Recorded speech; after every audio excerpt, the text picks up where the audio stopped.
And then Allah talks about the big one, and that's the one I really want to end this conversation with, even though there's more to go. But Allah makes such a big deal out of this subject that, again, just like there were 3 ayat about Judgment Day, now there are وَالَّذِينَ هُمْ لِفُرُوجِهِمْ حَافِظُونَ إِلَّا عَلَىٰ أَزْوَاجِهِمْ أَوْ مَا مَلَكَتْ أَيْمَانُهُمْ فَإِنَّهُمْ غَيْرُ مَلُومِينَ فَمَنِ ابْتَغَى وَرَاءَ ذَلِكَ فَأُولَٰئِكَ هُمُ الْعَادُونَ. 3 ayat about the same subject again. The only other subject that got 3 ayat was what? In this list. What's the only other subject that got 3 ayat? Judgment Day. Judgment Day and punishment. This is the next subject that gets 3 ayat. And you know what the subject is? Shamelessness. People who guard their privates. We live in the ultimately shameless world today.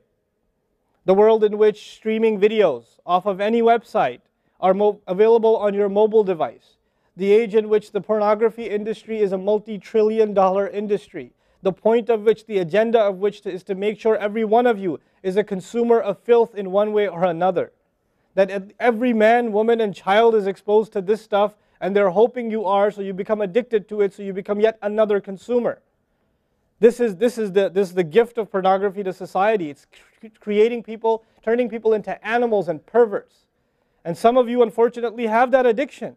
And you're watching this stuff online, and you're watching it and saving it on your apps and your mobile devices. And you don't feel bad about it anymore. You've justified it to yourself. And you feel bad about it once in a while, but you go back to it. And as a result, you think, oh, well, at least I'm not hurting anybody. At least I'm not doing it to anybody else. I'm just watching this stuff. It's okay. But you know what's happening to you? Inside, your soul is being just gutted.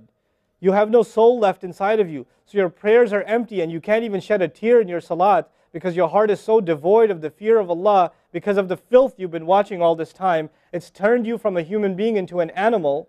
So you can't even look. A woman passes by and you see a piece of flesh walking by. You don't see a human being walking by that deserves respect. You check everybody out and everything out. You're constantly gawking and staring. You have a hard time putting your eyes down. When you're on the subway, when you're on campus, when you're at work, you're walking down the street, you just can't help it. You see a billboard, you take a second look, you see a third look. You don't miss any opportunity to just to violate your soul with your eyes. You're addicted completely. And then you say, brother, how do I get khushu' and salat? What world are you living in? What world are you living in?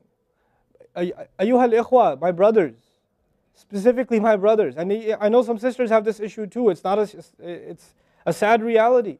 This is a war. This is a war. This is more dangerous than any military war.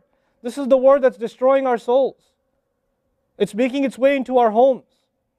It's making its way, if I want to protect my children from this stuff as much as possible. But when my child goes to school, and it doesn't matter if it's Islamic school, there's a very high statistical likelihood that someone, a friend, with their iPod, with their mobile device, will say, hey, look at this. It's a very realistic, a thing nowadays. It's not far-fetched. And so I have to prepare my children for the filthy world that they're going to be brought up in. And there's no escape from this stuff anymore. There isn't. It's everywhere. It is everywhere. You have Islamic lectures followed up by, those YouTube puts those follow-up clips, and something will be filthy. Something will have to be filthy. And I don't think that's by accident. I'm not much of a conspiracy theorist, but I don't think that stuff is an accident. And what happens to you guys is you watch a video, you see something filthy, you click it, you click something else, and you end up watching disgusting things. That's what happens to you. وَالَّذِينَ هُمْ لِفُرُوجِهِمْ حَافِظُونَ. Especially when it comes to their privates, they guard them. They guard their shame. Brother, what's the solution? Should I get married? Like the guy who asked the other day, how can I get married right now? No, guys, the solution is not marriage. Because if you're a pervert, then you're going to be a pervert after marriage too. If you have no shame now, you will have no shame after marriage. Honestly. You think marriage is going to end your problems? No. Your problem isn't marriage. Your problem is spiritual in nature. Your problem is psychological in nature. You need help. You need to stop this. You need to stop hurting yourself like this. You will have nothing. There will be nothing left inside you. I just had an email from a teenager who's addicted to pornography, an anonymous email, 14, 15-year-old teenager. Says, I want to kill myself. I can't stop. I've been watching it since I was 11. My parents don't know. I read this stuff and I cry because he's not one. There's millions of Muslim kids like this. Millions. Millions of them. We have to help these people. We have to do whatever we can. And we don't have the trillions of dollars of advertising to counter that. We don't. And it's not realistic for me to say Facebook, YouTube, Twitter, internet, it's all haram. It's not realistic because it's a reality. It's as common as oxygen now. The only thing we can do is have a mature conversation about this and teach our youth to deal with this and navigate this and not fall into it. The elders that are here, stop watching Indian movies, man. Why are you sitting in a lecture talking about salat and the importance of salat and you don't guard your shame?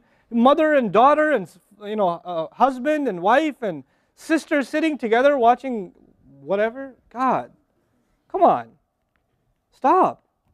وَالَّذِينَ هُمْ لِفُرُوجِهِمْ حَافِظُونَ.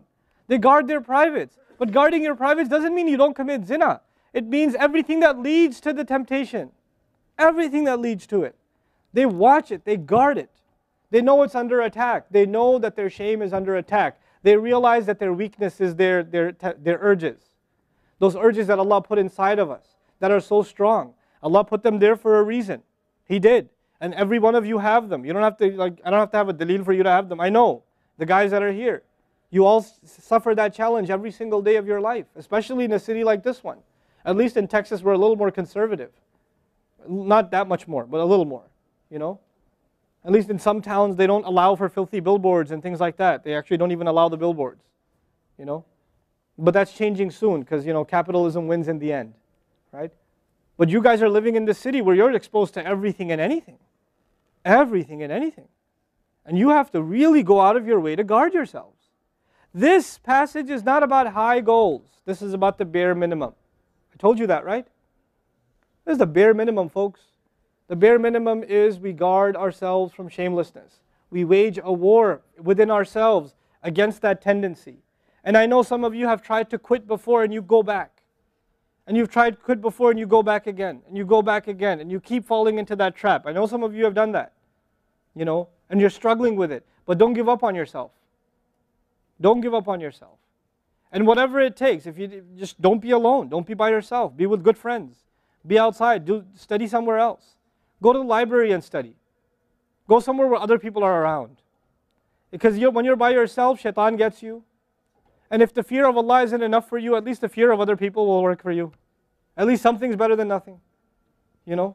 For those, I've said this in other talks before, for the parents here, if you have a computer in the house, please don't make it a laptop. Have a desktop in the house with a really big monitor. Get the biggest monitor you can find. Honest to God. And make sure your computer is in the kitchen or in the dining room. Don't put it in the living room. Don't put it in the kids' room. Don't put it in your bedroom. Put it in the dining room, facing the public. You want to do homework, do it over there. Though you can't move the monitor this way or that way. It's facing everybody. That's how you should have it. This stuff, we have to take these precautions. Don't give your 11-year-old a smartphone. What were you thinking? That's not very smart. Don't give them a smartphone. Why am I seeing kids in Islamic school, 5th graders, with iPhones? iPhone 5s. I don't have an iPhone 5. Why do you have an iPhone 5? With 4G, you know how dangerous that stuff is? وَالَّذِينَ هُمْ لِفُرُوجِهِمْ حَافِظُونَ إِلَّا عَلَىٰ أَزْوَاجِهِمْ except upon their spouses أَوْ مَا مَلَكَتْ أَيْمَانُهُمْ فَإِنَّهُمْ غَيْرُ مَلُومِينَ or what their right hands possess, then they're not to be blamed. Allah says we have these urges and we can execute those urges, we can release those urges, but to the halal spouse, to the spouse, our spouses. But outside of that, we can't. And by the way, when people get addicted to this sort of thing, and they get accustomed to it, or they get over and overly exposed to it, they have miserable marriages. And marriages start falling apart. They have this virtual idea of what pleasure means, and they don't find pleasure in their spouse anymore. And there's great fitna that comes into the family. It destroys homes, Muslim homes. That's what's happening in our world today. Allah talks about the people who make salah, and He says, I'm describing the people who make salah because this is the mawsuf, al-musallin, then alladhina, all the alladhinas, all the asma' mawsula here are the wasf, the sifa of it, which means the people of salah are the people who protect their shame, are the people who fear judgment day, are the people who, they are constant in their prayers. These are the people. فَمَنِ ابْتَغَى وَرَاءَ ذَلِكَ فَأُولَٰئِكَ هُمُ الْعَادُونَ. The people who pursue anything beyond that, then they are the ones engaged in aggression. This is an act of aggression. You know when adu is mentioned, or adi, adin from adu, from ada ya'du, right? Al-adun. Al-adawa in Arabic means animosity. Allah says, whoever pursues their urges to be fulfilled outside of the halal, outside of the marriage, whoever pursues that, then they are engaged in an act of aggression. The question is, aggression against who? Because when you say enemy, then you have to say enemy of who? If they've become an enemy, who have you become an enemy to? Allah didn't mention a maf'ul bihi, no jar majroor, nothing related to it. You know what that means? They are an enemy to themselves, their family. They become an enemy even to Allah's teaching. You know, these are the kinds of people. The most important asset you and I have is our hearts. And this shamelessness destroys the hearts. It destroys it. The most precious thing you and I have to preserve is our iman. And these filthy images is destroying your iman. They're tearing your iman apart. Don't let it happen to you. Do not let it happen to you. And I can only talk about this. I can't stop you from doing anything. And nobody else can. You will have to police yourself. You will have to control yourself. You'll have to make the decision, is my iman important enough? Is my salat important enough? You know?